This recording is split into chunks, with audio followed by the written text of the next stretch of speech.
Let's kick off talking about the changes to the ranked mode and the realization that ranked is not resetting next season. So if you did not know, in the blog post, I somehow completely missed this as well. Fortnite said the debut of ranked in version 24.40 will be the start of ranked season 0. Season 0 lasts until the end of Battle Royale Chapter 4 Season 3. I assumed that was this season. Like, I just didn't even register that we're in Season 2. So at the start of next season, which starts on the 9th, I believe, unless they're going to change it, we are not going to get a rank reset. So all of those things that are frustrating people right now about trying to grind out their ranked, like the queue times and just playing ranked in general, those are going to be there the first day of the new season. We're not going to have a new season launch and that crazy rush to see who gets Unreal ranked #1, like we used to see with Arena. The first day of Arena reset, assuming there wasn't preseason, was always the most hyped day for Arena because everyone's racing each other to see who can get Champions Division first. Unfortunately, we're not going to get that. Also, we had some major balance changes made this week to the loot pool, which was for the purpose of ranked, I have to imagine. So if you somehow missed it, we had grenades and heavy snipes getting heavily nerfed, even though they're not in the competitive loot pool. So I have to imagine they've done that because of ranked. So now we have it where pubs is the same loot pool as ranked, but ranked is not the same loot pool as tournaments. So now we're getting changes made to the rank system, which is affecting public matches, and a lot of casuals are really unhappy with this. A lot of up and coming, newer players who maybe aren't as experienced really liked nades. I find nades very frustrating, but that's because I like to box fight people. If you want to play casually, if you want to get some cheeky elims, nades and heavy snipers were the way to do it. They were fun items for players who weren't as good at the game, and that's fine. That's why they're in public matches. But when you extend that into ranked, that becomes an issue. Ranked is supposed to be competitive, but unfortunately now you have changes going the other way, where you have competitive players who aren't super happy that the ranked playlist isn't very competitive, but now we're having changes made to make public matches even more competitive, which casuals don't like. I'm really confused at this point at what rank is supposed to be achieving and who's supposed to be playing ranked. Is it up and coming pros who want to get better at the game, or is it just a free-for-all for casuals? At this point, I'm not as sure. I made a video last week talking about all my thoughts on the ranked mode, but as soon as they split the loot pool and changed the loot pool from ranked to tournaments, I no longer know what the purpose of ranked is anymore. Next up, we have to talk about a massive balance change that really affected the tournaments this week. The katanas being vaulted. The katana is obviously one of the premier, or if not the defining weapons of the season. Last season we had the hammer, this season we have the katanas. They had to get vaulted. A lot of people were freaking out, why would they be vaulted? There's still cash cups, my drop spot got ruined. It's because there was a bug and I didn't want to talk about it or advertise it until they fixed it or vaulted the item. You could do it. Basically, you could lag switch. And if you don't know what lag switching is, you basically force your internet into thinking that you've crashed, and then with the katana, that would allow you to katana around the map, and you could attack opponents who couldn't even see you, because for the game side of things, for what they're seeing, you're not in the game, you lagged out, but on your side of things, you're still there katanaing away, and then the damage would go through. So you would just be standing there getting hit by a katana you couldn't see, and then you would just die. You can understand why this item had to be vaulted with a glitch that powerful. It's unfortunate that it is a glitch that happens, but I don't know if there's a way to fix it. Lag switching has been a thing since like Halo days, like Halo 2 days. Some of my viewers right now watching this video are younger than lag switching exploits. So I don't know what Epic was supposed to do to fix it. I think it pretty much guarantees we're not going to get katanas back in the near future, because if there was any way to fix it, they would have fixed it. This is one of the main items of the season. Remember mechs? When everyone hated mechs and they wouldn't take it out because it was part of the storyline? The katana is heavily rooted in the storyline right now, but they still had to remove it because the glitch was that bad. We had our first tournaments without the katanas and without siphons. So I know a lot of you guys are thinking, hopefully the games didn't go to heal off. In duo cash cups, the finals, they rarely went to heal offs, but in the solo victory cups, they still went to heal offs. I know we still have Spider-Man, I know we still have ODM, but that is just ridiculous. Some of the heal offs even went to Storm Sickness. I'm talking like 30-40 second heal offs despite there being no siphon. And a lot of people are gonna be very frustrated about this. I do want to talk about what this potentially means for next season. We have the legendary slurps, which are causing these issues of heal offs. You might like heal offs, but a lot of people seem to not like them. But at the same time, without the legendary slurps, playing endgame without siphon is a nightmare. Let's run the scenario scenario of, you know, you're a top 10 situation, you played really well, you've only got 5 builds left, you're a solo, you're going for the win. You drop down on someone, you hit them for, let's say, 180, they hit you for 150, you take them out, and now you're left on 50 health. If you don't have a legendary slurp going, or if you don't have floppers or splashes, there's not a lot you can now do. You're just going to go down, and some people might be okay with that, but people used to getting siphoned, used to being able to go for refreshes and get that extra bit of health back, it is causing a lot of problems for a lot of players right now. So the alternative that most people are going for is they're just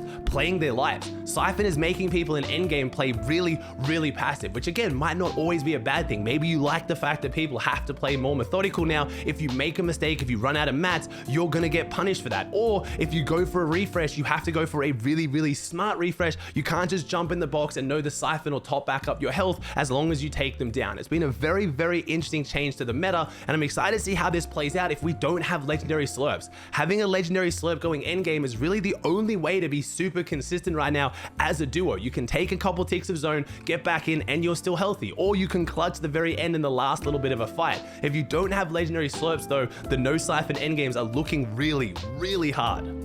Let's talk about who managed to come out on top even with these new changes to the meta. Again, this is post-season FNCS, so I wouldn't be freaking out too hard. We also had the Champions Console Cup running at the same time as the Duo Cash Cup, so a lot of the top players like Queasy, like Venno were playing in that, so they were missing the Cash Cup. You'll see a couple of those missing, but it's still exciting to focus on who was able to do well and come out on top with these changes. We had on EU, Vortex and Yapko coming out in first on 325 points, just beating out Kiddo and Hydro on 300 points, and then we had Hellfire and Feroxy in third on 290, but I want to bring attention to their 21 elim 13th place. I'm talking about having to play passive, no siphon. Hellfire and Feroxy said, nah, none of that. We are just going to key our way through a Duo Cash Cup finals lobby. They had 21 elims, and there were still 13 teams remaining at the end of it. Over on NA, we had a very exciting team on top by a mile. We had Bucky and Okus winning the NA Duo Cash Cup on 388 points. 6 matches, 2 of them being wins.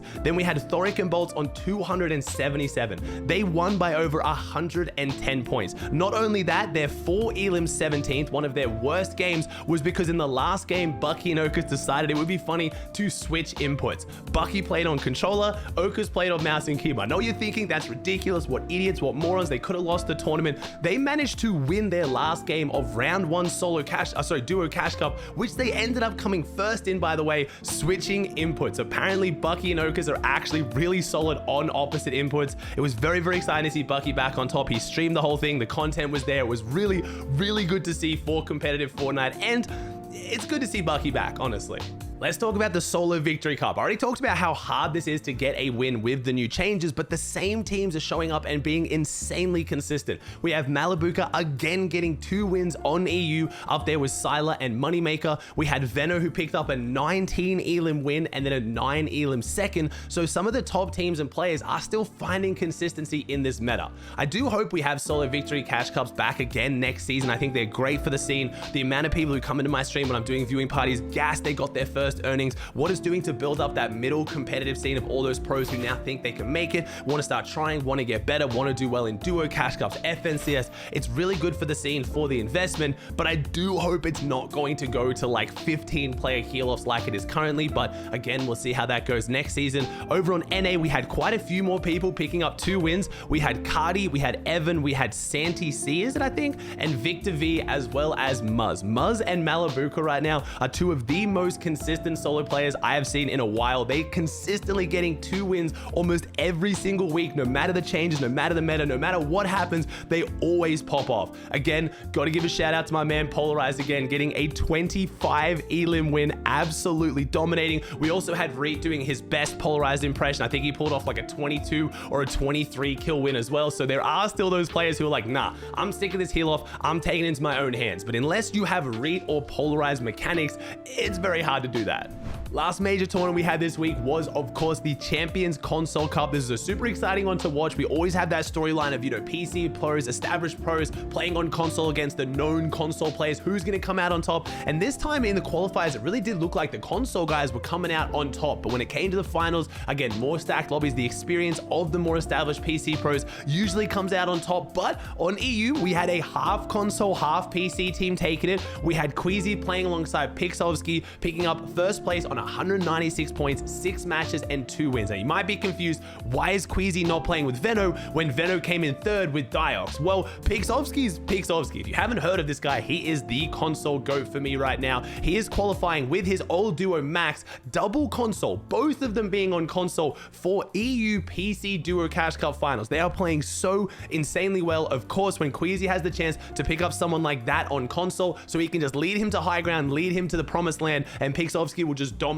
everyone, it's a recipe for success, and he proved that. And again, I would like to mention, not only is Pixovsky doing it on console, he is Combat Pro. If you're not a controller player, you don't know what that means. It means he has to switch to his builds with a bind and then rotate through his builds. He doesn't have a specific bind to activate each build individually, meaning that you would assume his building would be way slower, but he has just won the Champions Console Cup alongside Queasy. We had Destru and Lyzen, again, Lyzen being one of the most, if not the most decorated console players of all time, showing he still got what it takes on the sticks, in second place on 172 points. Then we had Diox and Veno in third on 158. Again, 2 phenomenal players. Veno kind of going for the same style as Queasy, picking up an insane controller player in Diox and seeing if he can lead him to the end. Seti and Cammy in fourth, and then Malabuka and Thomas in fifth. So for the console gang, we did really only have one player in the top 5 on EU who is still currently playing on console primarily, but super exciting tournament to watch for them. Swinging over to NA, we had a bit of a similar story at the very top. We had Mero and Revised, again, 2 phenomenal controller players, a lot of history when it comes to playing on PC. Mero, the most decorated controller pro of all time, picking up Revised, and they get first on 232. But then we started to get some more unknown names, or people I don't think get as much recognition on NA. It wasn't just a story of all the pros you're used to hearing about. We had Islet and Aiden, I believe I'm pronounced that properly, in second on 178, Pal and Flutto in third on 164, Bros and Yomi on 135, and then Cardi and Stacky on 123. That covers everything that happened this week, but I do want to talk about what's coming up in the weeks to come. We have a super exciting month ahead of us for competitive. This weekend, we have DreamHack Dallas, obviously another chance to get the next players qualifying straight to the $2 million Saudi land. Then we have the new season kicking off the weekend after. That's the weekend of the 9th. I'm actually doing a 3-day long subathon on my stream. If you want to tune, it's gonna be crazy cool, giving away some awesome prizes, doing challenges, having a good time. And during that stream, we are also gonna watch the $250,000 100 pro player solo Red Bull LAN event. Now, this is a builds LAN event, and it's going to be on the first day of the new season. That is going to be absolute chaos. I'm super excited to watch how that one plays out. It's going to be really fun. Again, I'll be doing a watch party on stream for it. And the weekend after that, we have DreamHack Sweden, the last chance for teams to qualify through to the Saudi land. So we have 3 major events in 3 weekends and a new season in the mix as well. We have a very exciting few weeks ahead of us.